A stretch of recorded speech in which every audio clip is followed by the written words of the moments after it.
except for Verdant, who are the #1 team in the league. It's gonna be really hard for Nord, but they can do it if they are at their peak, because their peak has been really good. But if they are not at their peak, they could very easily get smashed as well. Yep, and before people say that's probably just due to strength of schedule, their first 2-0 week was in fact against Verdant, right? #1 team in the league right now. So these aren't guys that just win against the bottom teams and lose to the top teams. They can beat the top teams if they find their form. The question is, will they find their form? I do think this patch favors Oman, but that's if he's read the patch notes. If patch notes are real.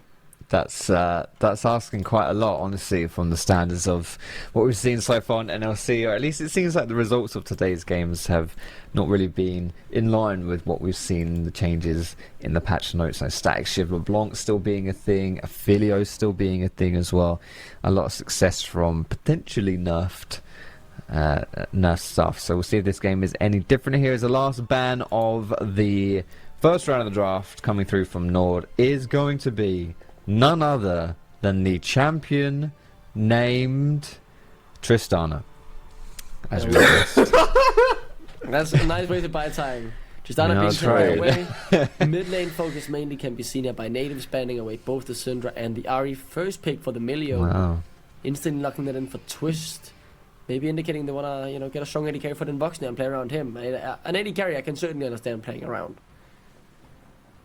Someone should clip Fox Drop on that last ban, by the way, and just title it "When You're Paid by the Hour." But the Milio first pick from Nativz, we may see a blue side 13-11 again, but this is a very good 13-13, 13-12, even on the side of Nord. Heavy all-in, and it has something that, we've had in our heads ever since Fox Drop has said it, right? Ease of execution. Just press R, win the goddamn game, right? Sometimes it is really that simple. Whereas Nativz, their Jace is gonna be like, and probably buttons, just bro. lose out in it. Got to move your mouse too much. It's not a point, but they slam these picks down really, really fast. Like they knew exactly what they want is. They've got that plan down as well. That's crazy stuff. One of the downsides to Misfortune as a champion, as a carry, is that she doesn't have any real good self-peel like mobility or anything. She can strut her stuff, but it's not a huge amount compared to what some other champions can do. So having a Maokai to be able to maybe try and punish that a little bit is always something that can help you to get on top of Misfortune if you want to bring her down. It's going to be a Sejuani on the side of Nord locked in, so you've got a pretty beefy front line established so far. You can see the makings of a very simple just press buttons and win team fights composition here from Nord. Very easy peasy lemon squeezy stuff, and with that ADC being locked in for Nord and not on the side of Nativz, you can also try and ensure the best matchup possible here in that bot line by taking away the Xayah first and foremost, and the second ban will most likely also be another ADC.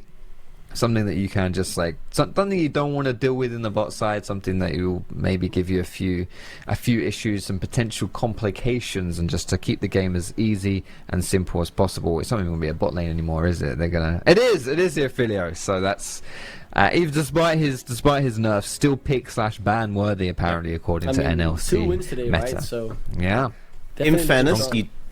In fairness, especially with the blue-green set of rotations that are really popular right now, Nativz would have a lot of synergy with the Maokai Jace composition they've got going, and obviously has really good synergy with the Milio. You are looking to set up long-range poke on the side of Nativz, and the big issue that Misfortunes, especially Misfortunes that are part of a clear wombo combo, generally have is they don't have sustain, right? So if the Jace is getting the poke out, the Maokai is able to set up on her, MF is basically out the game and has to reset and then come back in later. She doesn't just have the freedom to press R here either, because Maokai will press R, Jace gets a free shot on her, because much like Malzahar, the Misfortune locks her, as actually being locked, the Misfortune locks herself in place. Kog'Maw would actually be a brilliant pick right now. I am a huge Kog'Maw advocate. Into MF and into Victor, both those champions are hard counters by it. Jinx, I'm obviously a huge advocate for, always have been, in terms of outranging people. Kog'Maw would be more based, but Jinx would probably be a more effective pick overall, though. In 13-13 and honestly season post 13-10 world, Kog'Maw is a very dangerous champion.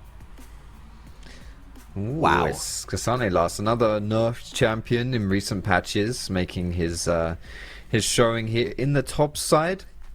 Honestly, seems like, you know, this range is really what you're going for, but with some of those front lines and still with the capacity to let this Jinx run riot onto the side of Nord. I'm quite curious to see Misfortune's build. You see mostly lethality builds coming through from her nowadays. Maybe the Kraken Slayer though chucked in there as well. But it will influence how these fights play out. Obviously, I would say you want more of the build that leans towards your ultimate being powerful, which tends to be the lethality builds. And also, if you do itemize into that, not 100% sure if they will, but if you do, then Edge of Night is a decent option as well, because that spell shield can save you from either a Maokai engage or like even just a shock blast. So that can be like half your health as the game goes on, right? So getting that spell shield can be good. But it was a little bit of a flippy here. We've got Sejuani in top. Not going to be in the jungle, is going to be that Nocturne pick in the jungle instead. Gotta be real, I give it fully to Nativz. I actually think they have an easy composition to play out. They have massive amounts of range advantage, but it really comes down as simple as when the enemy messes up, if they try to dive us, if they try to press R on the MF, if Victor tries to exist, we lock him down, we burst him, Jinx has a reset, Jinx runs away with the entire team fight. It's that simple. Very bang for your buck. And they have the range advantage. I think Nativz got absolutely everything that they want in this draft, and they paid off the right people. I think for me as well, I'm just looking towards the bot lane, right? Den Voxne, probably one of the best AD carries, for sure one of the best AD carries we have in the league. Up there with Gubi in my opinion. Put him on the Jinx, you have him, give him the Milio, to, get the shields, get the extra range, extra damage. That's just a safe combo. It's gonna work. I have no doubts about that. You have Front Knight for it as well. As long as Den Voxne doesn't Giga Int, which he very, very rarely does, this should be a win for Natives.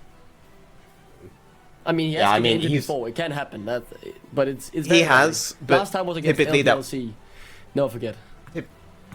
Well, true, but he was also a large reason why that series went to 5 games, right? True. He actually was dominating bot lane against a future LEC AD carry Exekick. So will not have any beginning. comments about how that's going. Yeah, and sure, he ended up on a really low range champion there, and he still tried to make the plays. This time, very high range champion. And when it comes to NLC, then Voxne is still low-key the king. There's only one split he's ever lost. He's literally never lost the summer split. No matter what team he's being on, never actually on one of the favourite teams. So I'd have full faith in him, especially on the champ. Let's be really honest. As completely simple as Jinx, this is the pinnacle of AD carry, right? You press maybe one button, and otherwise you're just pressing auto attack over and over and over again, and behaving like it takes any real skill at all. The skill is not inting while you do it, which can be easier. What players are to real people, ADCs are to players. It's just a fact. I think that is actually not particularly inaccurate. Yeah, I think with the way that this draft's gone down as well, though, like it's hard to root against Den Voxne. Like I also think something that really benefits carries in League of Legends is having pressure put off of them, and there's enough on the rest of Den Voxne's team, specifically with like Jace and like things like Maokai. Like they have their roles in the game. Like should make it easier for Jinx to kind of just knock them down. Like his team should set them up, and then Voxne on that Jinx should be able to just knock them down and make it kind of easy. Like it's not all on him to make all the plays happen, as you kind of saw in that last game with the Tristana in those team fights. Kind of had to be everything for those fights to work, everything for his team's plan to work, and it didn't really happen. So yeah, anytime you can make that dilute that pressure, it's all good stuff. And Seneca's I like this NLC play effect. Seneca's birthday is on Waffle Day, a holiday in Sweden. So he always ate birthday waffle cakes as a kid. Love that. What a beautiful childhood you have when you can eat waffles for your birthday. I hope that doesn't mean it ruins waffles like outside of it, so that your family's like, no, we shouldn't have waffles. That's special. That's a birthday thing. Do you know what I mean? Like, according to Wikipedia, apparently Waffle Day is also a Danish tradition. On the 25th of March. I did not know this as a Dane. It's like Pancake Day in England, but a bit weird because it's Scandinavia. God, I love Pancake Day so much. Pancake Day is, what's that? That's It has what's this proper name? I don't know, but we call it Pancake Day now. I mean, Is it Len? Is that Pancake Day? I don't know. Is I it could be Ash chatting. Tuesday? I Ash think, Tuesday, right? yeah, that's the one. That's the one. I'm chatting rubbish. It's traditionally. Here's a bit of English history for you, Duckling. It's traditionally because it's. I'm saying the stories. I realize I actually don't know if this is true or not. This is the Foxtrot version of this story. So bear in mind this could be utter rubbish. But you're just coming out of, you're about to go into fasting or Lent or something like that. So you use up all of the stuff in your cupboards, and that tends to be like the perishables, like the milk and the eggs and the stuff. So that's how you do pancakes. I think that might actually be really wrong. So if anyone wants It's to the first correct me day of on Lent. that, Yeah. then I mean, it might be right, I may I have don't just know. made that up. So yeah, that's my version I- of history. I seem to remember that being told to me in school that that's why it's Pancake Day. So I'm sure Twitch yeah, chat it's will the first day know. of Lent. So Sure. if anyone in Did Twitch you chat ever wants give to up correct things me. for Lent? No. Are you kidding me? That's ridiculous. I can't give anything up. Like I'm a jungler. I eat for scuttle crabs. You think I can give something up for Lent? No way. True. So you're the veneer of Lent. No, come on. We can't. They can't catch strays. It's not even playing right now. Although yes, Buddy I am the caught veneer. strays from ducklings, so these guys That's can true. catch strays. You're Everyone, wrong. That's a everyone. the good right. point. Everyone is, can get shot at today, even if they're not playing. That's all. I'll leave it. It is after all 4th of July. Oh, it is the Regardless. 4th of July. You're right. Yeah, another holiday. Not one we celebrate. Happy 4th of July to any Americans somehow. Happy watching Traitor NLC. Day to all the Yanks out there. To all the Hope Yanks. True. Yeah, you enjoy your What? situation. What That's are what we Yanks? call Americans, Yanks. Yanks Wow. is a term for Is that the Americans, yeah. British- New is that Yankees, you heard British the flag? Yankees, right? Yeah, the Yankees. New York Yankees? Is that Yeah, like yeah, a 'cause they're baseball team or Yanks. something? Yeah, that's just like a word for. I don't know the origins of that. I'm not gonna lie, but Yank means American. Yeah, I don't think it's like a rude way to say American. Like I don't I think hope it's just. it's a rude way. But, There should yeah. be a rude way to Okay. refer to American. I think it's like saying Brit, basically, isn't it? It's like a colloquial reference to. I hope they enjoy celebrating the day where they declared independence from free healthcare and education. That's true. That's true. But I mean, then again, how good is your education in healthcare in UK? Didn't you want to leave the European Union so you could pay your healthcare more, but failed at doing that? I mean, don't even guess that. Who even? Yeah, you don't want to knows get me what's- started on that in particular, by the way. It's literally not possible to set up the NHS under EU law. So. For It's- real? Yeah, I mean, for I'm real. not too Because familiar it, with be- it. I had my final the exam though in first. Brexit. I mean, if he's given, obviously there's a video game happening that we'll never talk about. But if he can give a Lent story, I can give a mini one here. But okay, just do the let's see what Gank happens 7. with, Let's do the with Gank Stefan. 7. Yeah, Stefan Yeah, definitely yeah. wants this, and yeah, he's gonna get it as well because he's dead. No flash out. He's pretty tanky though. Maybe in this you can Is make he it just in alive? time. Oh, they want to turn No. it around, and they will. First Wow. one for Kashkas. I am not sure how he survived that. I thought it was gonna be bacon for dinner, but no. Natives end up faltering, and first blood goes to Nord. that was Natives ridiculous. are the one. Natives are the ones that are going to need a hospital there. But interestingly, getting an NHS-style hospital will be very difficult because within the European Union, the government can't just appropriate property at a whim, right? And the way that the NHS was formed initially was that the first thing they had to do was the government had to take control of all of the charity hospitals and everything that's happening everywhere. Under the EU, that would actually be illegal to do. But that's the first thing they had to do because otherwise you couldn't have NHS hospitals that were owned by the government. They weren't just going to build hospitals everywhere, right? But they had to take over hospitals that already existed. But you can't do that under EU law. So that's why other countries have like an insurance-based system within the European Union. But I mean, And no we don't one's have an attempted to insurance-based recreate the based NHS. system in Denmark, though. I mean, that's What like central kind of to- system do you have? We have free healthcare. Yeah, but how is it free? No one just It's has free. free You healthcare. pay through your taxes. It's the normal taxes. There's no insurance. I mean, you can get private healthcare if you want in Denmark, but That it's not sounds like common. England. In Yeah. general, it is free. Like as long as you live in Denmark, it's free, even if you don't pay taxes. If maybe you don't make enough to pay taxes, or maybe you're homeless, you can still get free healthcare. Okay. Actually, this isn't worth like the full discussion, but like I get that you have free healthcare, and most places do. It's just the manner in which it's free in the UK requires the government to have ownership of all that. And if you're in the EU and you want to set one up now, you can't do it now. Yeah, it could entirely be possible. Denmark had the same system before. That is interesting. That is interesting. Regardless, though, we do still have a game of League of Legends happening on our screen, as it is Nord with the first blood, still trying to take the first Drake as well. Omen about to be ganked. Uncle Victor, not quite there. He's still waiting. Flash force though, that's a 5-minute timer to look out for. Will it be punished this time though? Unlike the last game, Victor blue flashed quite early to a gank, similar to that situation, but it wasn't revisited. It wasn't punished, so Omon might have to... He'll have to play safe here, but we'll see. It's kind of on Stefan to get that return gank. He doesn't have flash of his own, because he did blow that, initiating that gank in the top side, so... That is a plus. Oh, good hook though. That was very nice. The Moxton taking a bad treat there thanks to a very, very good hook from Seneca. That was beautiful. I wonder when Waffle Day is in Sweden. It 25th is of March. 25th. Yeah, but apparently it's also Waffle Day in Denmark and Norway. I'm going to start that as a tradition. The day I become a dad, I'm going to start Waffle Day for my kids. I'm manifesting that. Give me 10 more years though. I'm not even 20 yet, so... Would having your birthday be on Waffle Day be like having your birthday on Christmas? Like, theoretically, you could double dip on the waffles. Waffle Day though, so like everyone celebrates Christmas in Denmark, but not everyone like. Oh, maybe your parents didn't celebrate Waffle Day. Someone in this game celebrates Waffle Day. Yeah, I respect it because it sounds nice. In my family, we had Waffle Day on January the 1st. We always ate waffles on January the 1st, just to cure the hangover from the new year. Always. Actually, imagine your favorite childhood memory curing hangovers. Love that. Imagine your parents are doing Waffle Day on your birthday solely because it's cheaper than cake. Oh, see, that sounds kind of cheap though. Then imagine actually. But if it is on Waffle Day, then it's cool. Did you guys know there's Cinnamon Bun Day? That's also a thing in Denmark or Sweden or what? Sweden and Finland. Sweden and Finland. Wow. 4th of October.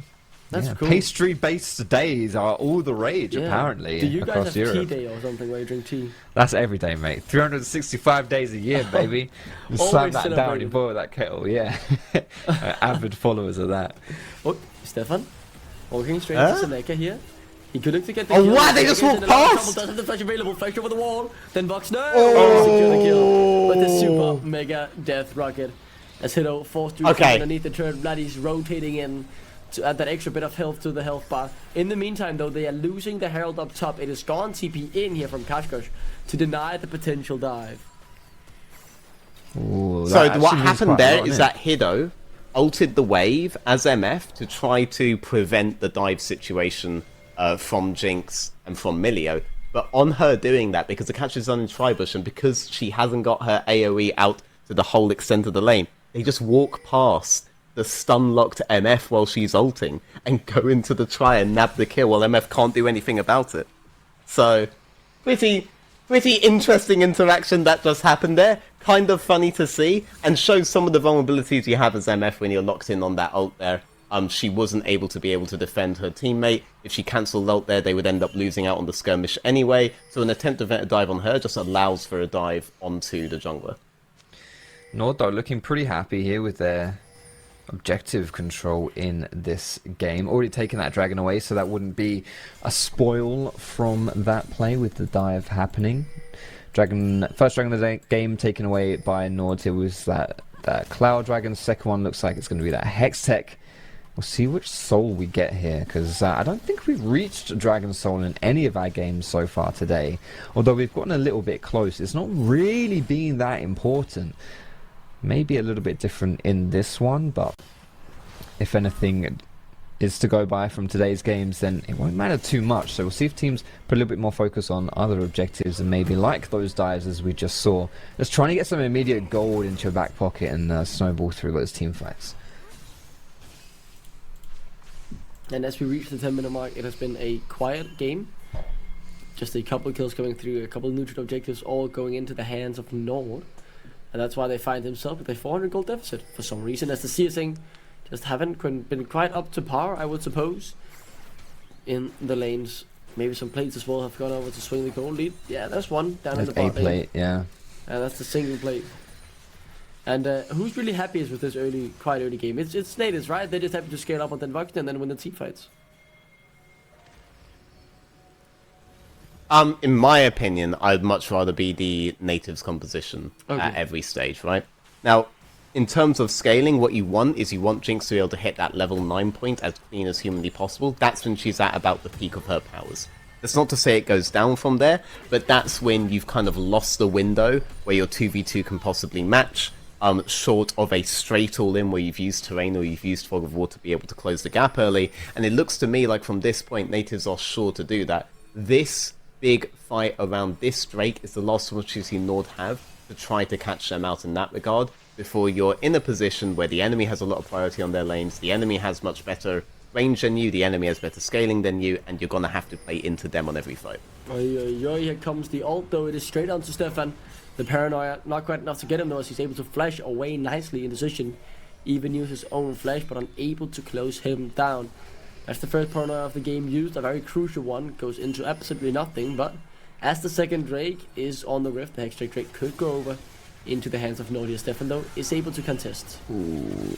Yeah, see if Nord can get this one down fast enough. It's very, very low. It's a 50. Ooh, Stefan is not able to get in there. Indecision, though, will sacrifice himself, and I don't know if that's a good idea, because then Voxner, now excited, but as that Glacial Prison gets thrown out, there's a disengage that comes through from Nord. Ew, Chemtech, gross. What a crap Dragon Soul that is. Yeah, I don't think too many teams would put in that as a win condition for this game. But is second Dragon over to Nord here? Quite smart. I liked the... I mean, this is going to sound hideous, like I've intended to make it sound this way, but the lack of indecision there, when he was like... when he just pulled the trigger outside Dragon to firstly trade ults with Maokai, which I think in that situation, like you value the oh my goodness, I can't speak. The Nocturne ulti, you value that more than the Maokai ulti in a vacuum, but when you're going for a Dragon play, I think the Maokai ult probably means a little bit more. But also just to not get completely wiped after that Dragon play, right? That would be awful. Like, you do not want to trade Dragon for like 2 or 3 kills onto Denvox. They're absolutely not worth it. So immediately, Indecision just bombs it down into the enemy team and completely sacrifices himself. They didn't hesitate in that at all, and that was the right call. And I do give credit to Norton for pulling that. And with that, Nativz, though, managed to establish a bit of a bigger goal lead, getting the kill as well. Then Voxner has just cashed in on his call, so within a pretty short time span, he has grown pretty strong in this game. Still just slowly but surely scaling up. And with that, yeah, Nativz very, very happy with the state of the game there. They're getting the first items completed. Yes, they are behind on Drakes, but as you said, Foxtrot, they can take Drake or can take Soul. Not really anything any team will be looking for to be what decides the game for them. So those 2 early Drakes won't make the biggest difference here for the side of Nord.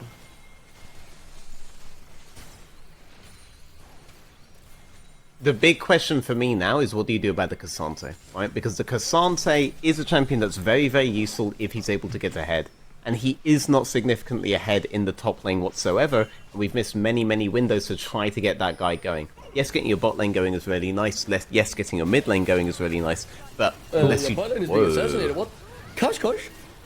There you go. He closes the gap For somehow. I assume he just... Sejuani. Yeah, I assume he just jumped over the wall there, and now I'd be very worried if I was Cassante going into that.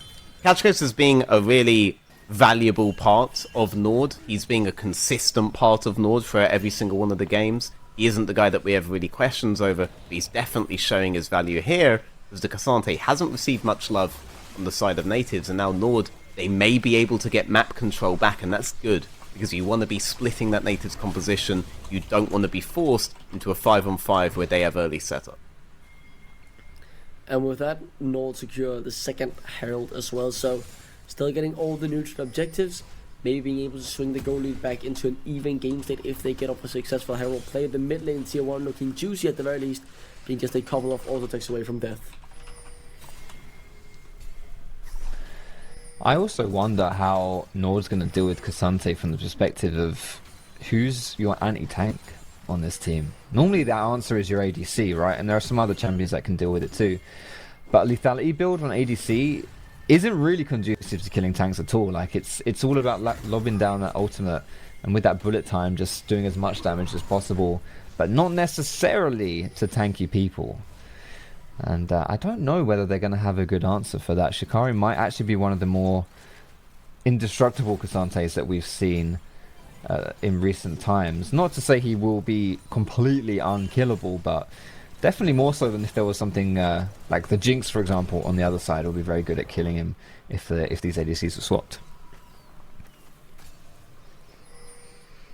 Yeah, that is a really good point. Actually, you could look to Omen maybe with the Leander's Anguish being a bit more percentage health damage, but it's not full tank straight. And as you say, right, for Hito, it's more about the ultimate getting damage out in that way. So let's see what happens. I mean, Indecision might be able to buy a Black Cleaver and that way stretch some of the armor, but there is no designated tank killer on the team regardless, and as you say, could pose a threat specifically towards Shikari here. Regardless though, we hit the 60-minute mark, only 4 kills, but the tempo will be increased here just a tiny bit as the Herald will be summoned. Surely the first turret being taken down by Nord here.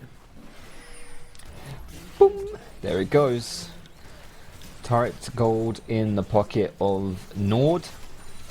2,000 though, advantage to Nativz. That's kind of crept up in this game here. Ace is being opened up on, by the way, by Vix on the top lane. He got heavily all-in. He actually face-checked Omen in the brush. He had to burn Flash to get away from that. He's not going to be able to join the fight around Drake immediately. Victor actually has a moment to shove out the wave before potentially matching. They both have teleport, but the Jace wasn't able to immediately move. Kashka's already here, 2 TPs in from Nativz. They don't want to give this up. They don't want to get the soul point into the hands of Nord. Stefan now pops the ultimate. Drake going down to 5k. Out tries Shikari, and he will be able to dash out to safety there. Stefan taking quite no bullet time already used. Now it's time for Invoxner to really open up. The ghost has been popped. Omen, no mana after the TP in. They have to back out. It's a kill, it's a Drake, and it's a 1 fight for Nativz. That's Talk about range. Sorry, go on. I was gonna say, like, this is it, right? Like, you had that kind of, I don't want to say snowball, but that momentum of getting dragons and all that stuff, and that was really the main thing you were clinging on to, right, for your positive early game here for Nord. And with that fight, that's all gone out the window now, with Nativz comfortably in control of this game. Okay, but talking about how that fight went out, the Jinx was able to get a lot of DPS out, the Jace was able to get a lot of poke out, you had a lot of damage done to the side of Nord, and when Nord decided to use their all-in, the MF ultimate just wasn't even in range of any of the carries of Nativz there, and the few that were actually getting caught in were able to get out, and then the re-engage was just so easy for them every time. And that is a preview of how most of these fights are going to end up happening. Even if you manage to get the catch, unless the MF has been able to cheat range in before, you're just not going to be able to catch them out in the middle of that MF ult. You have to use terrain, you have to get vision control, you have to sneak up on them, so to speak, like Kashkos was able to do, assumedly on the bot lane, to get on top of them box lane. But short of something like that from all 5 of you, it's difficult to see how Nord play out these fights. Yeah, Nord definitely in some trouble, you could say. The goal lead not massive, but it just feels kind of rough for them. 2 items now on Inbox, and he's starting to feel confident. And the thing is, as soon as Nativz gets one kill, it feels like it is all over for Nord. And the 1-2 they have to win a fight, it has to be Hito's bullet time really that can deal enough damage. But if the Inbox gets rolling, he has the Ghost, he has now the dash as well with the Gale Force to keep the gap closed and just dish out the damage that he needs to dish out. You need to lock people down on wombo combo, really, innit? Like, you got to get that good Sejuani ulti, maybe like a Nautilus ult to lock someone down as well. And then if you can slap down bullet time and is it the Chaos Field? I don't know what it's called actually. The Victor ulti. Chaos Storm, that's the one. You were close. I was close. I was halfway there. If you get both those down, like there's a huge amount of cleave damage that comes through there. Lots of AOE. That's quite nice. It's a good strategy, but I feel like that's kind of hard to find, that opening, that window, that engage for you to lock someone down to then pull the trigger in that way. And Nativz playing really well into Fog of War, into Vision here. You can see complete control of the top side of this map here. That one ward though, really cheeky near that blue buff from Nord, is actually kind of ruining all of Nativ's plans here. Really nicely done, really well played there. But with this Baron being flirted with as well, Nord going to be struggling here to stay safe without having to face check, and they absolutely do not want to face check this team. You face check a Maokai, you're in trouble. Worth remembering there is still no TP on either Vladdy or Shikari for a couple of minutes, so, or maybe 30 seconds if Nord wanted to go for anything, as Shikari is on the bot side, but instead they're focused on their side lanes as well, don't want to overextend, and as you said, don't want to face check into a Maokai, as that will give them in big trouble. So for now, the scaling continues, slowly but surely the second items being hit on the carries. Vladdy is waiting for the Manimune to be charged up to a Mirror Mana.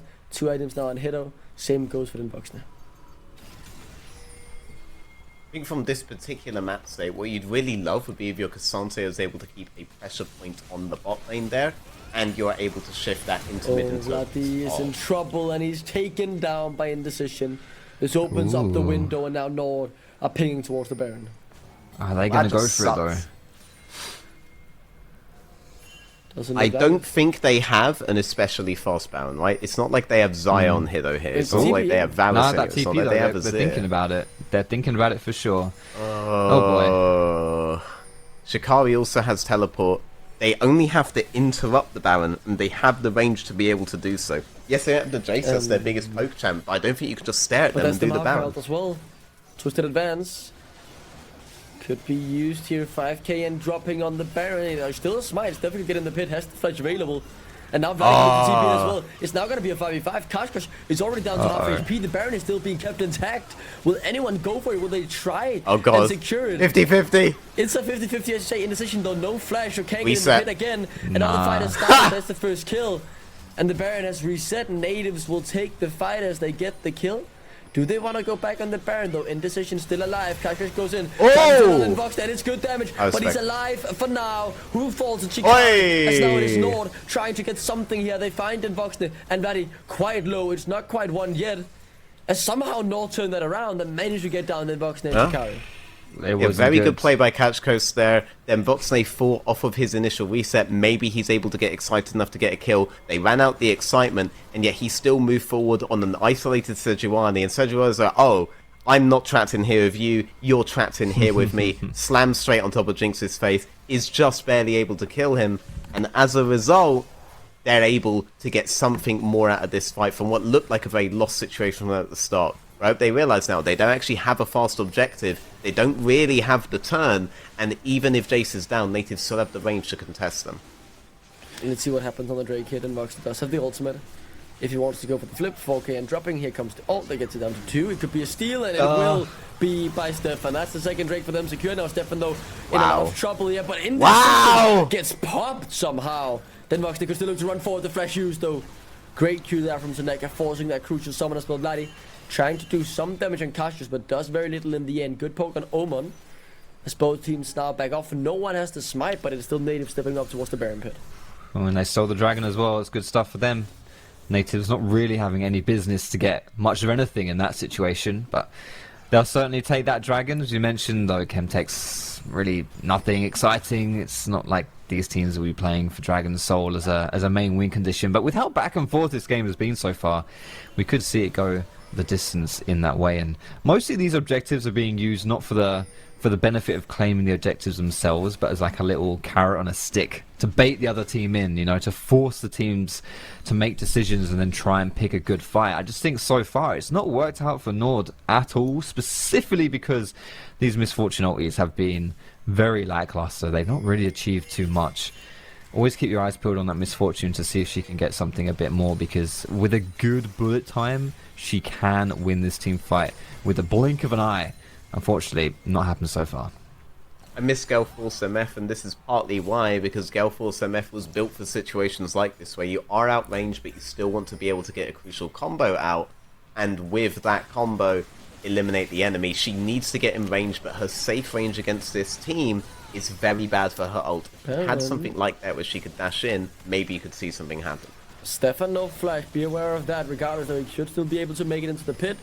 5k and drop it, but ever so slowly as Nord have backed out. It's really only Indecision, Kashkash in the pit, but they want to assassinate the front line. Then Voxner down to half as the first reset comes in. He could look to take over, but he's low enough. He needs to be careful. Wow! And somehow Vladdy just blows up the entirety of Nord. Omen last man standing. One auto attack would be enough, but then Voxner doesn't want to overstep. Eyes on the Baron as Omen can't do anything here. He's solo. He has to just back off and be happy that he's alive, because Nativz, they won the fight and they'll get the Baron.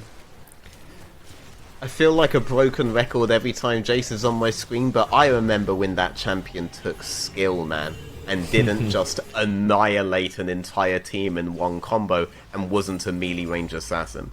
But that is the state of Jace when he starts getting ahead. You have insane itemization on him. He has all the pen that he needs. He is even going into defensive play, and so he has the damage to do what he has to do, which is set up that first reset on them box. They set up the rest of the team fight for him, but right now he can end it all himself if he wants. I thought it could be quite bad here because they weren't able to get the reset on Catch Coast, but the damage just wasn't there on DV, so DV can run away with the fight. Jace can get the combo off that he needs to nab that triple kill, and it is another free fight for Nativz. No matter how many times Nord start an objective and then realize we can't get a fight this way, they still do it. They're still off on their timings. The problem is, baiting into these areas is what they want to do. Just if you're starting the objective, you're giving the enemy time to assess their situation and play it slowly. Don't let Nativz play it slowly. If they get to play it slowly, they will get in the better position, and if they're in the better position, the fight is basically already won for them. Also, I think Nord have not pulled the trigger very well here. Like, Sejuani just needs to sat down the ult. Just need to engage. You just got to go for it. You got to go for it so that while you're still all in position, while you're still all together as a team, go for the engage, slap down the CC with the big ults like the bullet time, and they just don't do that. And then by the time Sejuani or someone does engage, you know, like Hito being forced really far away, it just doesn't work. Like, it's tough here. Now Nativz firmly in the driving seat here. Huge poke coming through from Jace. Who is going to tank these Jace shock blasts? No one wants to. Maybe a Sejuani can, maybe the Nautilus, but even in this situation, it's not looking too good, to be honest. It's looking really, really tough here for Nord, just trying to hold on and dodge all of these shock blasts and all of these pokes. And the thing is, with the Noxner now having the rapid fire cannon as well. Oh! No flash, so he could be caught out here. They could definitely go on towards him, but he's dashing away with the Gale Force, trying to run, but they've committed to him, and they've got him down. Bloody next up on the chopping block, trying to get something back, but is unable to, as Nativz are now falling to pieces. They're losing members left, right, and center. 2 already gone. 3 falls there with Stefan.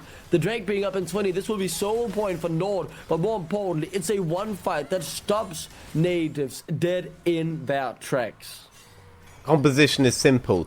You win the fight if you can catch out the Jinx, and they were able to close the gap, and they were able to blow the Jinx this fight, and suddenly that 624 Jace doesn't look that scary. You're now 1 soul away from soul point, and that's good, because if the enemy is bursting you and the enemy is trying to get you low, you want to be able to trade back damage, and this soul could potentially give Nord the ability to run out a Jinx reset and be able to actually get that crucial kill in the box lane to win more and more fights.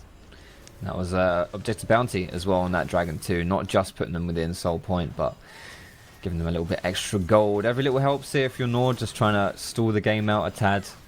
Don't want this this game to end as quickly as some of the other games have today, if you do want to find your way in a chance of coming back in and winning. Time is your friend right now. You just want to try and buy as much of it as you can. Way easier said than done, but as you mentioned there, veteran, getting onto the Jinx, there's no Sash, there's no Cleanse, there's no Mikhails.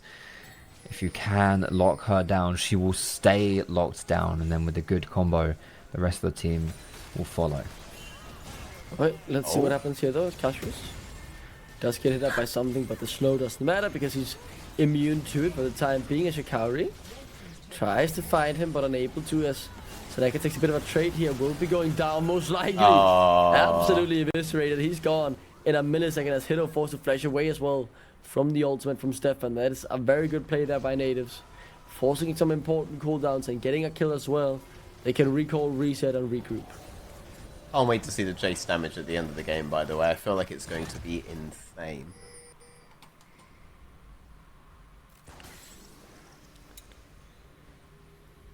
Feel free to step.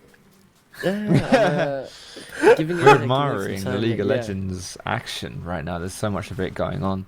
I will say, Nord have shown a decent level. They have shown some mistake, but you know, they're putting up the fight against Nativz, which I'm really, really happy for, because with the way this team has been playing, it has been so hot and cold that either they have been really, really good, and they've been beating teams that they shouldn't be beating on paper, or they've been losing to teams which they shouldn't lose to on paper. This time around, it's way more of an even game. Despite being the 6,000 gold down, they're not giving up. They're finding the avenues and opportunities to try and get back into the game, and I'm definitely sensing the progress that Nord is making, which is really, really good. But at the moment, of course, it is still Nativz in the driver's seat. Very much. Can't forget as well, it was Nord that brought down Verdant's only loss of this split. Definitely have the capacity to beat these better teams here, and obviously with Nativz being second place in the standings right now, only behind Verdant. This is a second one they can look to fell. One more of these really solid teams that they can pull an upset against. And to be honest, we've seen worse positions that teams have found themselves in. You know, the kills are relatively equal. I know the gold is quite a significant difference, but when you look at the carries in those mid lanes, like, Omon is pretty big. Like, he's got 3 items. He's got that stopwatch for a fight as well. Similar thing as well for the Misfortune. With these stopwatches in tow, this next fight could be really, really big here for Nord, and they might just have the tools to make it work. We'll see if they pull the trigger here. Yeah, Kasper's taking a bit of poke. I want to say with Invoxner. Rapid fire cannon alongside the Milio W is stupid amounts of range. It is so unbelievable. That was like a Cogmore ultimate, but it was Exactly. literally an auto attack. It's disgusting. Mental. Oh! Flash! No! Forward from Select and Invoxner. So far, so good. Oh! He's locked up. He's still being found Catch out. coast. The resets are through though, and they just No! can't quite get him. And now the resets are really coming through for Wow! Nativz. The final fight is set in stone for them here. As yes, they lose one, but it's another reset for Invoxner. Unless someone has something to say about it, it has to be now as he flashes out to safety. My goodness, that was so close. Omon with some happy feet towards the end there as well, but let's look at how this started. I think this is a really, really good engage from Nord. You almost catch them Voxney with the hook, land the ulti. Kashkos as well gets in through the side, but crucially that Misfortune bullet time doesn't hit the lockdown targets, which really is it's great that you're able to pull the trigger and lock people down, but that's ultimately just the first step, and you need to complete the rest of the steps to make the fight work. And they weren't able to find that. So unfortunately for Nord, almost getting it right there, just not able to completely do it. And that is, in the end, going to be a one fight for Nativz. Yep, they have the wombo down, but they don't have that crucial part of their combo down. The part that does the damage is basically Indecision alone in the backline. They're trying to capitalize on this CC chain from Seneca, from Catch Coast. But it was not to be. It is not enough, and unless you can find a way for MF... Oh no. Is it over? What the hell? Oh, so like he's caught out and he's dead. Eyes on Omen though. They've got good damage on Voxner. Omen could definitely assassinate him here, and he will look to do so. So good damage on Twisted Voxner, no flash, but he's still Gale forcing out. He refuses to die, and Omen and Hiro, the last 2 damage dealers, are the one who have to do it all. My goodness. How do they stay alive as Nativz just can't quite end the game? It's still just Omen. No! He finds him. I cannot believe what I'm watching. My goodness, that Misfortune ulti, finally we were asking for a big one, and that was a huge one in that choke point. What a better place to lay down a conal ability. Actually, no MF ult at the start of this, but you it can just see comes there. up perfect time. Yeah. And it would have had an insane angle on the start of that fight if she had it up, and they just played around that timing, and then they seem to forget the timing that they're playing around at the end of this here, right? She gets some Stefan, Twist, Laddie come in, trying to get the last bit of burst down. They just get absolutely annihilated, and the Omen gets the last bit of the burn. He actually didn't go for the Drake. I saw pings being laid down on it. This is a soul, and Nord are finding small enough advantages in fights. So you have to think, this soul that's going to operate best when they are low on HP. I mean, I think this is actually a decent soul for Nord to have this game, considering how the fights have been going. I mean, I still think it's garbage. So there's that. Like I feel like I know what you're saying, but it's still crap. There's only a few ways you can say it, right? Alright, fine. It's over. The Nord fans in chat, it's done. Foxtrot will not allow any talk about how this could potentially be a fight. You got nothing. You got nothing here. You got hope with which to crush you when the Nexus explodes on the side of Nord, okay? I give up. I'm done. It's just doomed. It's doomed. Saying, Uncle Victor already decided this game. It is a soul, but I think Nativz are okay still with giving it over. It's still the exact same as it's always been for this game, right? Which is, how good can this bullet time be? How impactful can this ultimate be? Not just with Hido's ability to, press R and stuff, but how well can they set it up? They've got to make it happen. In that very last fight, they did make it happen, and it went really well, and it looked really good for Nord. And in all previous fights, it's not worked well, and it's looked really awful. So I just don't think this already changes that too much. But I'm not saying that Nord are down and out on this one, because if we do get a good bullet time, it could all be Ogre. I mean, looking for a nice flank here in fog of war. He's just so strong. He cannot. Oh my goodness! Uncle Victor's done it. I don't know. How did he die from that? It was 40% HP. You know how. Uncle The man, Victor, the man. myth, the legend. The And man, now the the myth, the legend. as well. This could genuinely be game. I was just about to say, Omen cannot make a mistake of dying. It's all on Hiddo now. For 40 seconds, Nativz barreling towards the Nexus, looking for their 7th win of the split. Nord have put up a fight, but they've been done in by Uncle Victor. Hiddo, what can you do? Where is the bullet time? You have to save the game, and it has to be now. They've locked up Den Voxney, but it doesn't matter. They've found Hiddo. They've found the game. That one mistake genuinely cost Nord the chance of the comeback, and Nativz will stand strong. They will not falter in the face of Oman. They will find the kill. They only need to kill him once, but they will find the game with him. I mean, That feels bad, man.